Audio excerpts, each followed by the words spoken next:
आज हम मध्यकालीन यूरोप के उस महान साइंटिस्ट के बारे में बात करने वाले हैं जिसने विज्ञान के दर्शन करवाए। इसके लिए उन्हें उम्र कैद की सजा भी दी गई। कहा जाता है कि अपना पाप स्वीकार करते वक्त भी गैलीलियो ने बुदबुदा कर कहा था, मगर वो घूमते हैं।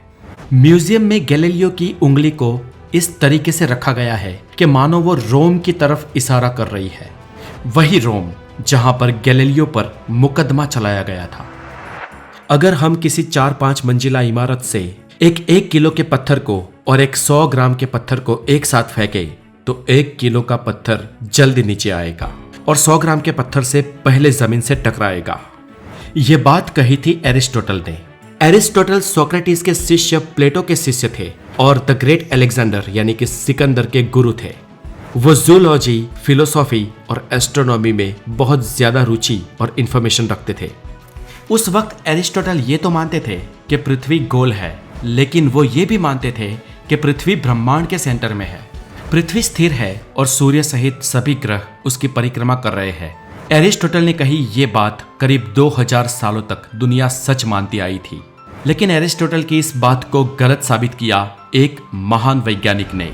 आज हम मध्यकालीन यूरोप के उस महान साइंटिस्ट के बारे में बात करने वाले हैं जिसने एरिस्टोटल को गलत साबित किया, और ना सिर्फ एरिस्टोटल को लेकिन अपने समय की बहुत सारी धार्मिक मान्यताओं को उन्होंने तोड़ा और लोगों को विज्ञान के दर्शन करवाए।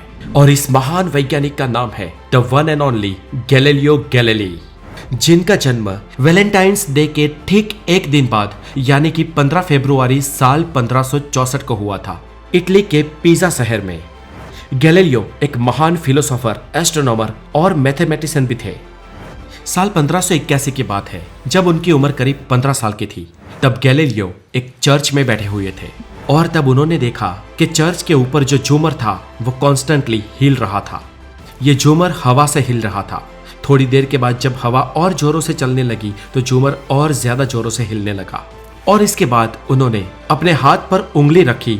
इसके पश्चात अपने हाथ के नब्ज की पल्स के साथ उस झूमर के डोलन की टाइमिंग को सेट किया, और बाद में जब हवा कम होती गई और झूमर का हिलना भी कम होता गया, तब फिर से अपनी पल्स को गैलीलियो ने चेक किया और वो हैरान रह गए, क्योंकि हवा के कम होने के बाद झूमर के डोलन के कम होने के साथ उसके हिलने का टाइमिंग भी कम होना चाहिए था। पर टाइम तो कम नहीं हुआ, टाइम तो एक ही था। इसके बाद गैलीलियो अपने घर लौटे और खुद से एक टेस्ट करने की ठान ली, और इसके लिए उन्होंने बहुत सारे लोहे और शीशे के बॉल लिए और रस्सी के साथ बांधकर बहुत सारे पेंडुलम्स तैयार किए, और वो अपने दोस्तों के साथ मिलकर टेस्ट करने लगे। और उसके बाद उन्होंने देखा कि सभी पेंडुलम का समय एक ही आ रहा था। पेंडुलम चाहे किसी भी चीज से बना हो, उसकी मूवमेंट के टाइमिंग में कोई भी फर्क नहीं दिखाई दे रहा था। इसके बाद गैलीलियो ने और एक ट्रिक की, रस्सी की लंबाई को और ज्यादा बढ़ा दिया, और इसके बाद गैलीलियो ने देखा कि लंबाई में बढ़ोतरी की वजह से समय में चेंज आ रहा था। इसका मतलब यह हुआ कि समय लंबाई के साथ आनुपातिक है, और जिसके चलते गैलीलियो को यह बात समझ में आ गई कि जिस तरह पेंडुलम की बॉल का वेट उसके डोलन, उसकी मूवमेंट के समय उसकी स्पीड पर प्रभाव नहीं डालता था, ठीक उसी तरह अगर ऊपर से किसी चीज को नीचे की तरफ फेंकी जाए तो उस पर उस ऑब्जेक्ट के भार का भी कोई प्रभाव नहीं पड़ना चाहिए। यह उन्होंने एज्यूम किया, और उसके बाद उन्होंने ऊपर से चीजों को नीचे फेंकने के कई सारे प्रयोग भी किए। अपने दोस्तों के साथ मिलकर उन्होंने अलग अलग वेट वाली कई सारी चीजें नीचे फेंकी, चाहे चीज 1 किलो की हो या 100 ग्राम की हो या 10 किलो की, सभी एक ही साथ पृथ्वी से टकरा रही थी। ये एक रिवॉल्यूशनरी एक्सपेरिमेंट था। गैलीलियो ने यह बात जब प्रोफेसर को बताई तो वो उन पर भड़क गए, और उन्होंने बोला कि एरिस्टोटल ने इस बात को बहुत पहले ही बता दिया है कि किसी भी चीज के वेट का उसके गिरने पर असर होता है। इसके बाद गैलीलियो ने बहुत सारे और टेस्ट भी किए और प्रोफेसर को भी अपने परीक्षण करके दिखाए। गैलीलियो गैलीली को आसमान में तारों को देखने का भी बहुत शौक था, और उनको सन 1609 में टेलीस्कोप के बारे में भी पता चला, और तब उन्होंने अपना खुद का एक टेलीस्कोप बनाया।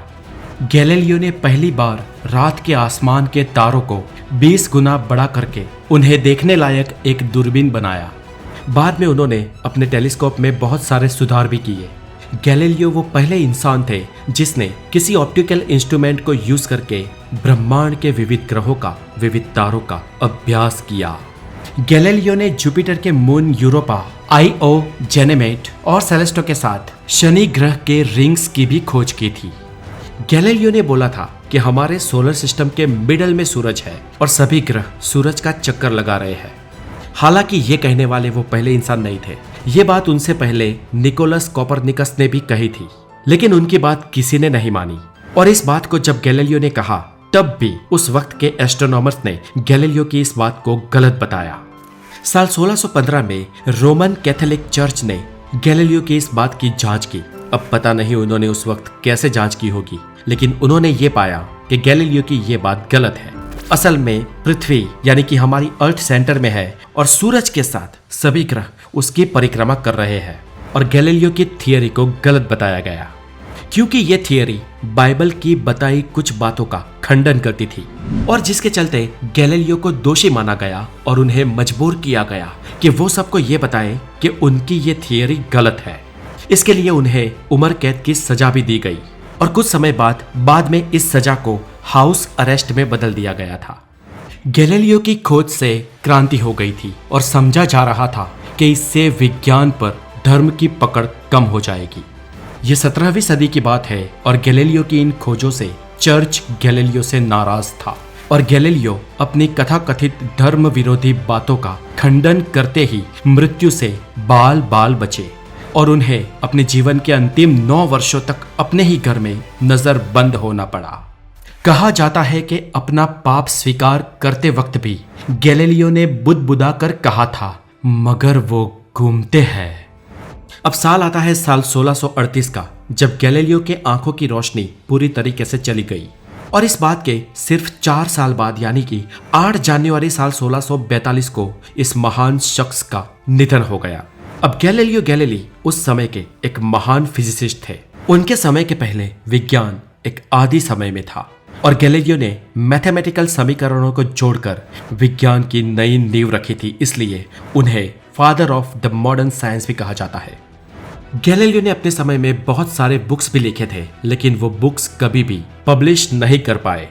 गैलीलियो के मरने के बाद भी करीब 350 सालों तक उन पर बैन था। गैलीलियो की मृत्यु के बाद टस्कनी शहर के नवाब चाहते थे कि गैलीलियो को फ्लोरेंस के बेसिलिका ऑफ सेंटर इस चर्च में दफनाया जाए, जहां गैलीलियो के पिताजी की भी कब्र थी। लेकिन ऐसा नहीं हो सका क्योंकि वहां के पोप ने इस बात का विरोध किया और पोप ने विरोध इसलिए किया क्योंकि गैलीलियो को धर्म विरोधी बताया गया था और इसलिए गैलीलियो को चर्च के पास ही कहीं दफना दिया गया। लेकिन गैलीलियो के मरने के करीब 100 साल बाद 1737 में चर्च में गैलीलियो की याद में एक स्मारक बनाया गया और इसी दौरान गैलीलियो के अवशेषों को निकालकर चर्च में दफनाया गया। अब गैलीलियो का शव उस वक्त निकालने के बाद उसे चर्च में दफनाने से पहले उनके शरीर से उनकी 3 उंगलियां और एक दांत निकाल दिया गया और इनमें से एक उंगली फ्लोरेंस के म्यूजियम में रखी गई है। म्यूजियम में गैलीलियो की उंगली को इस तरीके से रखा गया है कि मानो वो रोम की तरफ इशारा कर रही है, वही रोम जहां पर गैलीलियो पर मुकदमा चलाया गया था। अब दोस्तों साल आता है साल 1989 का, यानी कि आज से करीब 34 साल पहले। तब नासा ने जुपिटर प्लैनेट और उसके मून्स को स्टडी करने के लिए एक स्पेसक्राफ्ट लॉन्च किया था और गैलीलियो गैलीली के सम्मान में इस स्पेसक्राफ्ट को गैलीलियो नाम दिया गया था। और साल 1992 में यानी कि गैलीलियो की मृत्यु के ठीक करीब 350 साल बाद कैथोलिक चर्च के पोप जॉन पॉल ने यह माना कि उस समय गैलीलियो सही थे और चर्च गलत था। गैलीलियो के इस केस में चर्च से गलती हुई थी और चर्च ने उनके साथ ठीक नहीं किया। तो दोस्तों आज के लिए इस वीडियो में इतना ही। अगर आप हमारे चैनल द नॉलेज पर नए हैं तो इस चैनल को सब्सक्राइब जरूर करें और आपके सुझाव, आपके कोई विचार और आपके कोई प्रश्न हमें कमेंट बॉक्स में जरूर बताएं।